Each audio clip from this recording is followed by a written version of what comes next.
Okay, this is what happened overnight. They already shoveled off our stairs and they're already getting covered with snow.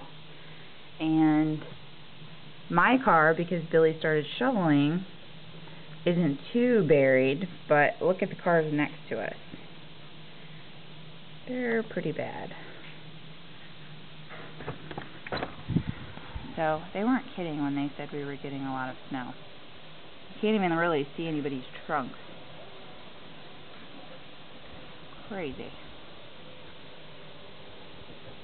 Our plants, our bushes are almost buried.